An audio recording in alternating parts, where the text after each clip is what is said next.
live. Hey, hey, hey, get it? Get it? It's Monday.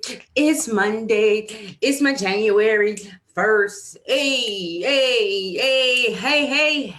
everybody. This is your girl, Jill and Trell with Girl Catch Your Life. And let me say it like this, Jill. Girl, you better catch your life. Okay. Absolutely. Man, Absolutely. we are excited this evening, you guys. And listen. You've been on with us for the last 6 episodes. We've been having some juicy content. We've been talking about all things Corona because guess what?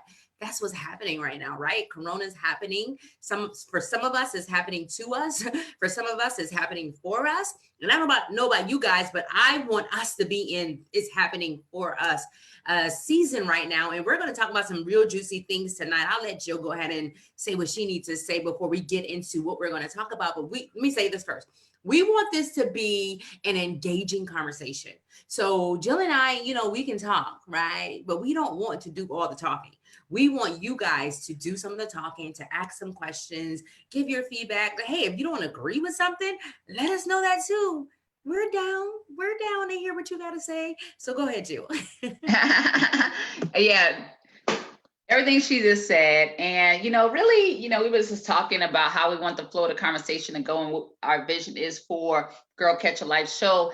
And it's really just about, like Trell said, we want almost like you're like eavesdropping too on our conversation, but not to the point that you can't say anything. It's like, we're going to be chatting it up and we want your feedback. It's like all of us are at the table chatting. Now, of course, Trell and I have the mic, right? So in order for you to get the mic, all you got to do is drop your question, drop your comment, and we're going to insert it into the conversation so we can just have a dialogue. We just want to have a real, raw, uncut, and relevant conversation about things that we're experiencing each day. So today, as you see in the feed, it's going to be talking about worrying, and I don't think we can even have a conversation talking about worrying without touching on anxiety. So you guys go ahead and do me a favor and share this broadcast. Share this broadcast with your friends. You can share it either in Messenger, you can share it by tagging someone, or you can share it directly on your page. I get it. Some people are entrepreneurs and business owners and such, and you may be like, I don't want to put all kinds of stuff on my page. It's all good. It's all good. Even if you don't want to share on your page, if you can share it with 2 or 3 friends via Messenger, share it with tag a couple people and get more people in the room on tonight. So you guys already know who I be out in these streets. My name is Joe Bullock, and I am I'm one of the transformational scientists, and all about helping prepare singles, high achieving singles, faith-centered singles to create a life they love and attract and keep the love of their life. And you guys already know Trell, but she'll do a brief introduction. I'm your girl, Trell. Who am I? I am your life and marriage transformation coach. I am also a wife success coach, and I'm here to help wives to improve communication and maximize intimacy in their marriage so that they can experience transformative change. And I work with the 21st century wife. I'm not going to tell you what that is right now. You're going to have to keep following me to find out. But it's that wife that got it all the way up. I'm not going to say it. So anyways, hey, if you want to follow me or find out what's going on, you can always come on over to the Wives Who Win Learning Center. I changed it. It was the training center, but I changed it to learning center because I realized you train dogs. You don't train people. Hello, somebody. So we're learning, we're growing, we're expanding, we're advancing in that group. So come on over if you're interested in learning more about what I do, who I be, and all that good stuff. So yes. Love it, love it, love it. I'm like looking at our lipstick right now, and I'm like, I love your lipstick. I like my lipstick too. Thank you. But I'm like, I wish I had on that purple lipstick. I'm like, I need to get some of that because it would have really, Karen be saying, Kate Elizabeth always tell us, like, you don't necessarily have to have matching lipstick with your clothes. But my little, the way my wardrobe and my mind is set up, I'd be like, hold on, I got on purple earrings. I need purple lipstick. Listen, I got this lipstick from, where did I get this from? I got this from CVS. Matter of fact, no, somebody got this for me. Yes, when I was in Charleston, I was having a wife chat on a Saturday and I needed lipstick. And somebody brought me 2 things of lipstick and it's been over 2 years and I still have it. Hey, Listen. I love it. I love it. And Kay always say that, and this is not about lipstick. We're just sidebarring right now, real quick. Yeah. She always talks about makeup is just makeup. It's not about the name brand. It's really just about the application and like the colors and how it mix with your complexion and everything. So, girl, yeah, the lips are popping. Listen, and it stays on. This is like some Mac All type day. situation. It stays on. I have to literally take it off. If I don't take it off, it will not go off.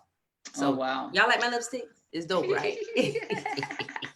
And just the thing, I never used to, maybe we'll do a segment on lipstick. I don't know. Our beauty, right? I never used to wear lipstick until I got like older, like a few years ago. That's truly my testimony. That's funny. Yeah, I could definitely agree with that. I think it was Grace lipstick. Somebody was telling that at one of our conferences, and I think kind of turned this on to it. Yeah. But so tonight we're talking about, oh my God, worry, fear, and anxiety, which I know way more about that topic than I care to admit.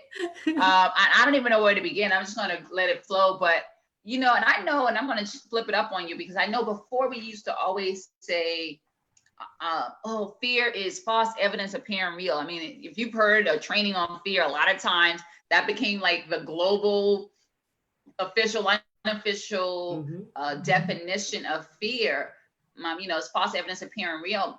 But the truth of the matter is, even if that is true, right? And I do believe that's a level of truth in it, is fear is a real feeling, and it's something that people absolutely experience. I mean, just go to the grocery store and try to get some tissue, and you'll find out about it. Come on. Or some Lysol. I'm just saying. I'm like, what are they doing about their wipes, though? Like, I was trying to buy my Minty baby some wipes, and I'm like, I can't even get no wipes. Right. Yeah. It's serious. So fear is absolutely. Go ahead, Terrell. I'm just saying, it's real serious out here right now. It's real serious. It's real serious. And so we say sometimes, and I know we teaching sincerely and saying fear is false evidence appearing real. But even if it's false evidence appearing real, I always say perception trumps reality. Perception trumps reality, because the truth of the matter is, as we're now entering into the mental health month, we will be remiss if we don't touch on this. What I know to be true is that the number one emotion that dominates in a mental ward is fear. It's fear. So, go tell somebody in the mental ward that fear is not real, because that's what they're experiencing, and that perception of whatever danger that they have because of the perspective that they're bringing to that situation has put them in a certain situation. And sometimes people can, and I'm not saying that this is anybody in our community, but I'm just saying, like, we can't, I think gone's are the time for us to say fear is false evidence appearing real, because if people are experiencing that and that's their perception, we got to deal with that, and we have to confront that head on and kind of go from there. What's your thoughts on it, Trail? Absolutely. And I think I'm not blaming the church. That's not what I want to do. I'm not blaming the church, but I just want to bring some revelation, I believe, to some spiritual leaders and some parts and aspects of the church as a whole, because as believers, we're taught, don't fear, trust God. And all of that is true. And I live by that motto, and I believe that. However, at the same time, what we're not doing as a church, and you guys can agree and let me know what you feel about this, we're not asking people to feel the fear, to accept that that's whatever's going on in your life right now. It is fearful. It is scary as heck, right? It is scary as heck. So we're not teaching people to identify with it, to accept it, and be vulnerable enough and open and transparent and honest enough to say, I am scared. I don't know what's happening. I don't know what's going on. Even when I talk to wives in the community, and some going through a divorce or going through a divorce period of separation, I can easily say, oh, trust God. God is good. God's going to work it out. But what if it doesn't work out the way that you want him to work it out? What if it doesn't happen the way you want it to happen? How do you then bring solace or peace or comfort to those people when you told them, don't be scared, don't fear, instead of saying, yes, be scared. This is a scary moment. This is, in the midst of all this that we're in right now, many people are out of work, Many people, you know, children are out of school. Many people are dealing with situations that they've not dealt with ever. So how can you tell somebody not to be fearful instead of saying, yes, be fearful, experience it, feel it, embrace it, and now let's see how we can move on from it. Yeah, I love that, Troll. I think that's so important, as we just deal with life. And I can even think like today, honestly, I don't even know how to classify this, but I will say I was in my kitchen. I remember very distinctively thinking, President Trump said that, his goal was Easter, which was April 11th. I'm like, we sneaking up on May 11th. We're sneaking up on May 11th. And honestly, and I ain't even gonna go there. I'm just, it just never ceases to amaze me, like how much this is keep going. I know we think it's going to end, and it's like another week. And if Donald Trump is saying it, which to me, I would have thought, honestly, if anybody, I would have thought he would have been like over it by now, for sure. And so the fact that he's not over it by now really speaks to the criticality of the situation that we're in, because he is a Republican, and not to get into a big Democratic Republican thing, but if you look at the trends, Republicans tend to seeming to be, a lot of the governors are kind of being more lax when it comes to social distancing, not enforcing masking and things like that. And it seems like the Democrats are the ones that's really kind of, doubling down on the social distancing. So seeing him do that, and he's truly a Republican, is like, wow, that really says something about the inside information he has, because it is a real threat and it's real danger. And we're not here to make you fearful, because that's absolutely not the point of this conversation. But what we are saying is, like Terrell said, feel the fear and do it anyway. And I know that's really what inspired me to create a whole exercise around, like, really just letting it, let's let it rip. You know what I'm saying? Let it rip, like go through that situation. And if it's cool, I'd like to share that with you guys right now, a little bit about that framework, about how do you address, and maybe we won't go through the whole framework. Maybe we'll just talk about one or two of the elements of it. It's like a 4-part framework where I tell you, okay, so what's that thing that you fear? You could fear, if you have an underlying health condition. You know what, Jill? Before you do that, let's ask somebody what their fear is, and then you can work with it through them, with them. Okay. How about that? Sounds you guys good. Like that? Like, you share with us, and there's nothing to be, this is a safe space, right? We're not here to judge anyone. We're not here to say you shouldn't feel a certain way. We're here to add to, we're here to help you grow as we are as well, so that we all can advance in the kingdom of God. So you would share one of your fears that you have, so that Jill can go through the exercise with you. And that way it'll be in real time and it'll flow, in the moment. Absolutely. And while she's doing that, I'm gonna take my own advice, and I'm gonna tag. And you guys, if you already shared, go ahead and just type share so we can shout you out. We would love to give you some love on today. I'm trying to share it on my page, but for whatever reason, I'm not able to. I don't know why. Hey, and look at that, they came through. I just tagged. Well, I see Jazzy Pure Flower. Hey, girl. Hey. Hey, y'all. I got some people on the tag here. Let's see. And then Rolanda came on, and also Regina. Hey, Gigi.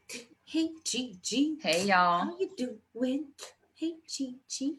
So as you guys are coming in, we'll give it another second, and we'll not recap really, but we'll tell you. Right now, we're asking you guys to share a fear. We've been being really this vulnerable about fear, and saying fear is a real thing. How can we deal with that? And we wanted to go through a little exercise to show you guys how to work through your fear without just burying it, or, acting as if it's not there. Because it is. I've been through some scary crap in my life. And maybe I'll share a story today or maybe next week, but I've been in some life-threatening, I've been in some what I thought was life-threatening things, so crisis and different trauma. We look at trauma and we look at this is a trauma. If you guys didn't know, this is a type of trauma. It's a type of event that can change the trajectory of your life. Now, it's going to affect and impact everybody different.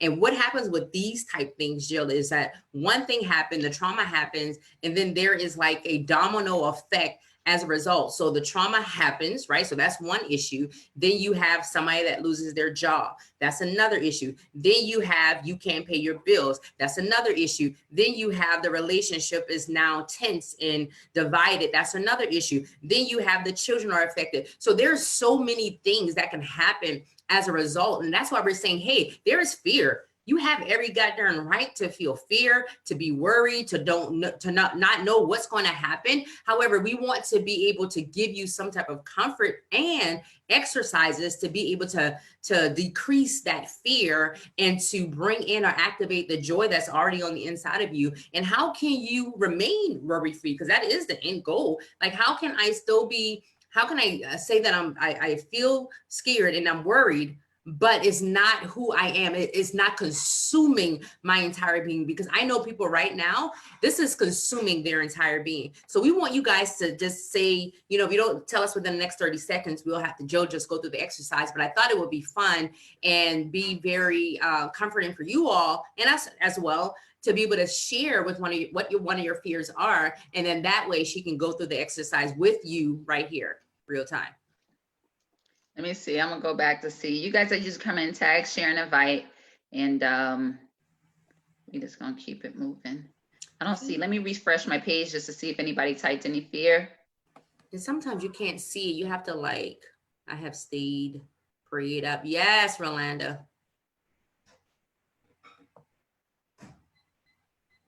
I want to even, I want to go through the fear. Go ahead, Jill.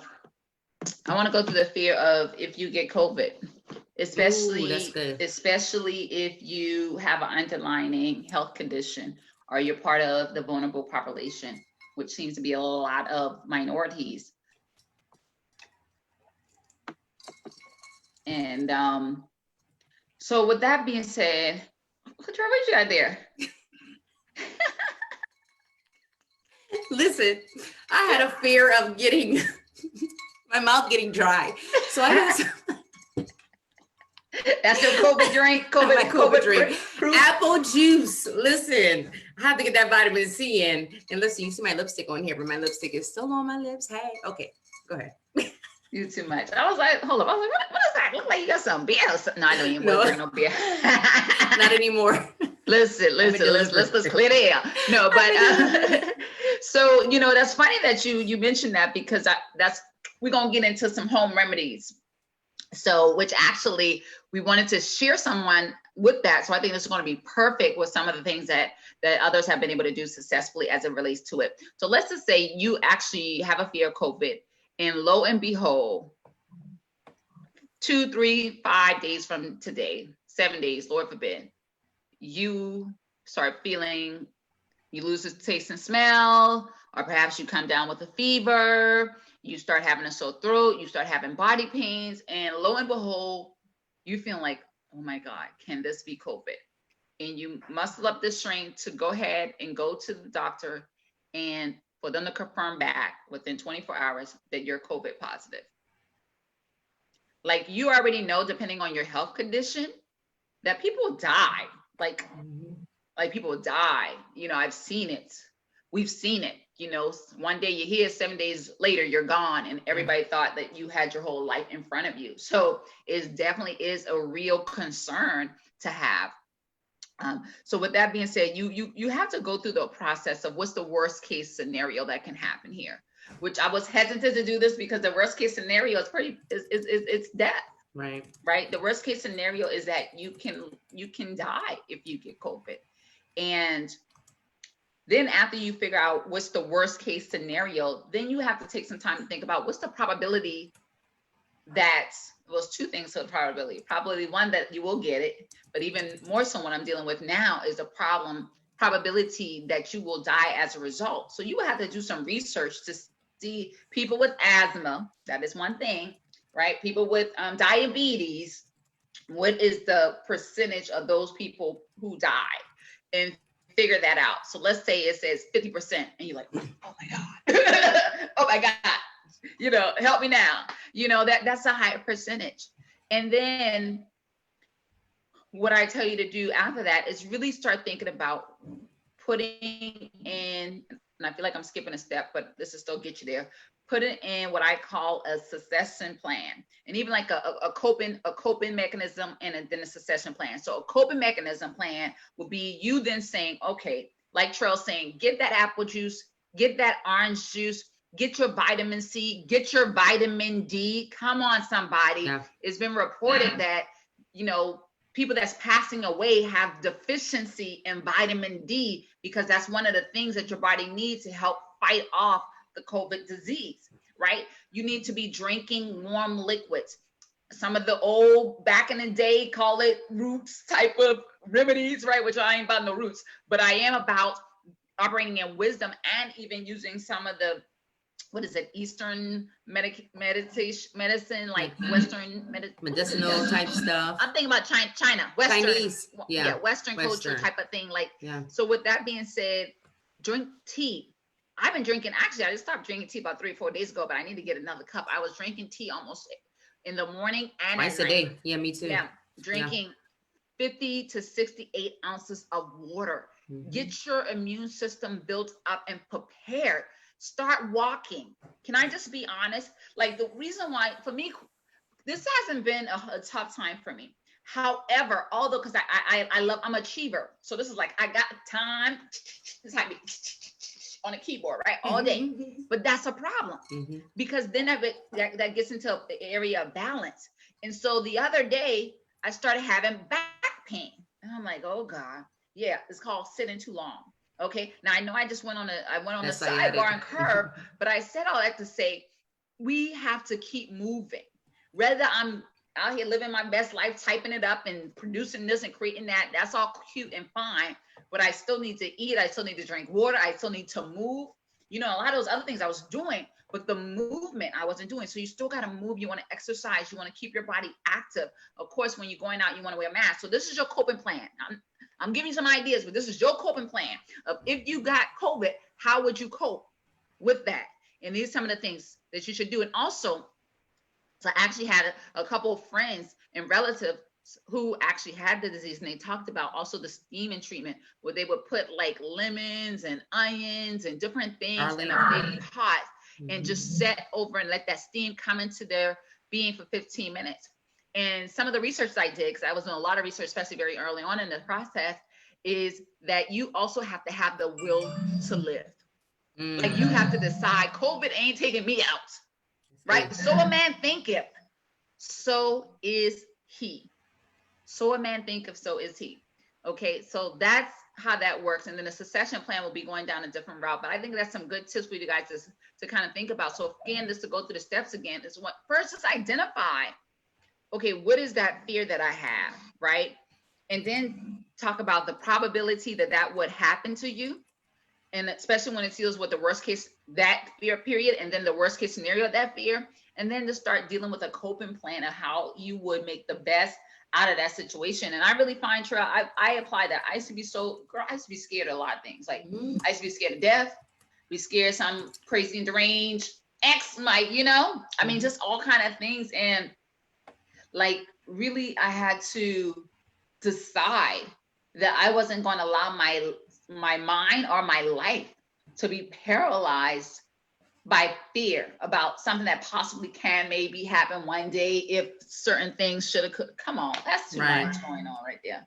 And listen, tonight we're just setting this conversation is going to continue, so you guys are not going to miss out. We'll be wrapping up in just shortly here, but we really want to just set that foundation and really just get your buy-in and your feedback as to some of the things. And I know, Rolanda, you said that you weren't scared of COVID per se because you were prepared, but these tools and the things that we're going to be sharing is just not for COVID. Yes, we're in the midst of a world crisis, but what happens when a world crisis, your world, comes tumbling down, some things happen in your life? And I know for me, some things I'm good and other things I'm not so good. Some things my faith level is all the way up here. You can't touch it. But some things I'm still working it out, just to be honest with you. Some issues, some areas I still have concern about, where some I can't. Some things the enemy can tempt me with, some things he can't. So that's with anything. These are tools that we can apply to other areas. I like to call it transfer of knowledge that we can apply to other areas of our life. And I think the following weeks I'll share, some of my stories and my fear stories. And even now,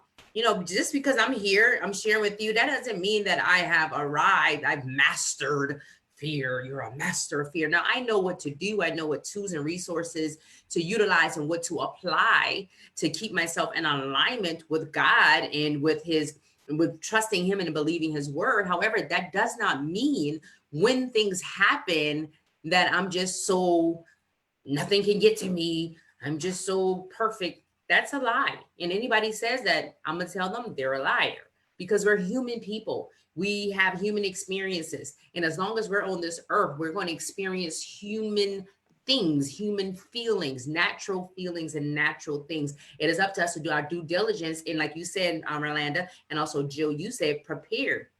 That preparation piece, and I think we can talk a little bit more about that next week. That preparation piece beforehand is so important. Being proactive, and this is, now I'm talking to every aspect of your life, girl. That being proactive versus reactive will have you in a better place. It will bring you peace. It has all of these positive benefits. So we'll share a little bit more about that on next week. So y'all got to come back. Absolutely. We can't get off without acknowledging, Gigi says she just had a little scare. She had a scare with this. Did you see that? Did you see that? Yeah, I did see that. Okay. Yeah. And that happens. So what do you even do with that? In that moment, you're prayed up, because I know you prayed up and you love God and you trust God, but something happened and it caused some level of fear.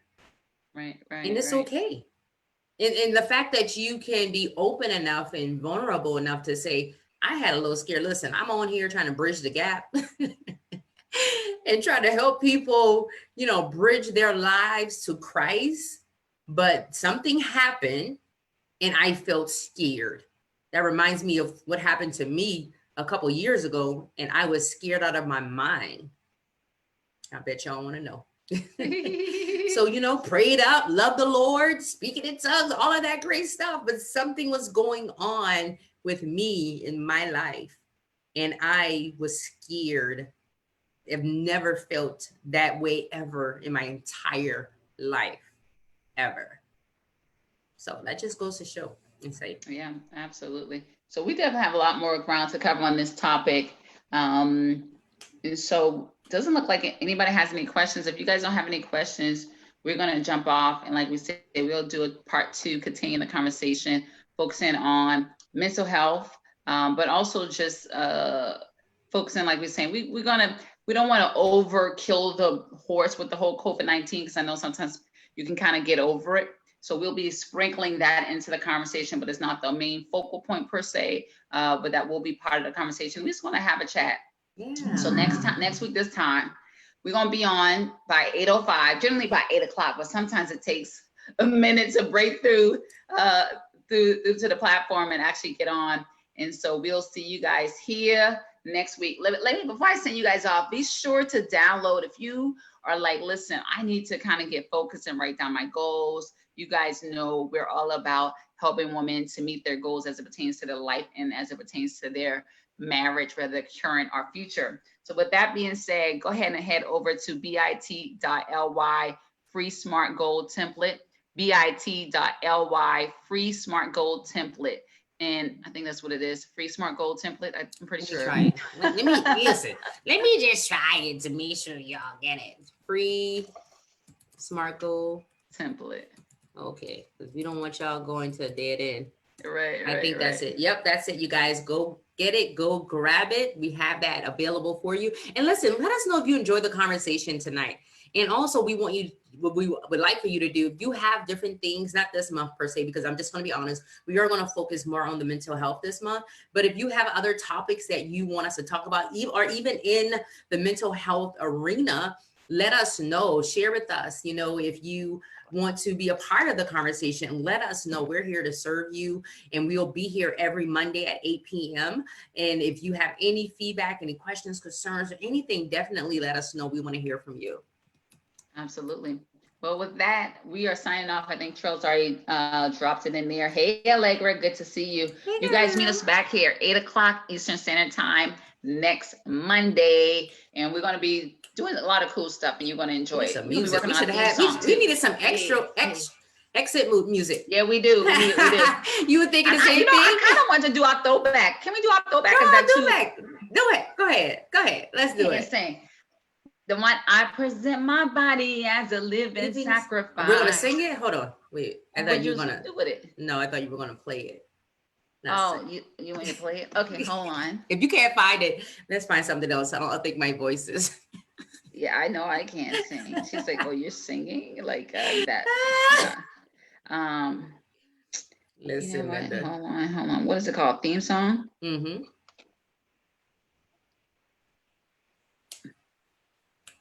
We're gonna get a nice intro, extra for y'all. Outro, extra. Intro, outro. Your hair was too cute. Oh, listen, you guys, listen. For DMI, and we're gonna sing it. So let us know what you think. All right, let's go, ladies. I present my body as a living sacrifice. Oh yes, giving him the glory, and he's giving me my life. Oh yes, I present my body as a living sacrifice. Oh yes, giving him the glory, and he's giving me my life. Oh yes. Oh, I will never be the same. I will never be the same. I will never be the same. A change. You will never be the same. You will never be the same. You will never be the same. A change. We will never be the same. We will never be the same. We will never be the same. A change.